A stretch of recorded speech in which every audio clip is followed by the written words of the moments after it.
In today's video, I'm going to teach you how to forward inbound email to a webhook with Postmark. By the end, you'll have inbound emails automatically parsed by Postmark and delivered to your application as clean JSON, ready for processing. First, we'll use Postmark's inbound email feature. This feature receives incoming emails on Postmark's side, extracts useful parts like the sender, subject, plain text, and HTML bodies, attachments, and headers, and then sends that data to a URL you control. Think of it as a translator between raw email and structured JSON your app can easily work with. Start by signing into your Postmark dashboard and choosing the server where you want to handle inbound mail. Each server includes a single inbound message stream. Open that stream so we can configure where Postmark should send the parsed email data. In the inbound streams settings, look for the webhook URL or inbound hook URL field. Enter the public HTTPS endpoint in your app that will receive the webhook, then save. Postmark typically provides a check or test button so you can confirm your endpoint accepts the request and returns an HTTP 200 OK. Use that test. It's a quick way to ensure your route exists. Your firewall allows inbound requests, and your app understands JSON.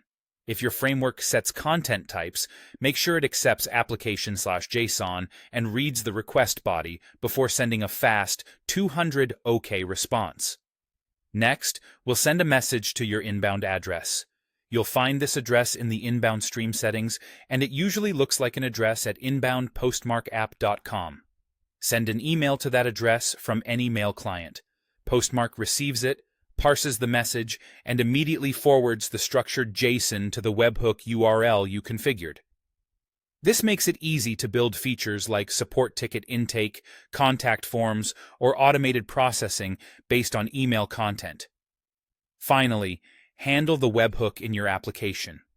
The payload includes fields such as from, subject, text body, and HTML body, attachments, and mailbox hash if you use plus addressing. Your handler should parse the JSON and return an HTTP 200 OK to confirm receipt. Keep this endpoint fast and idempotent. If your app doesn't respond with 200, Postmark may retry. For attachments, read their metadata and content, store them safely, and validate sizes according to your app's limits.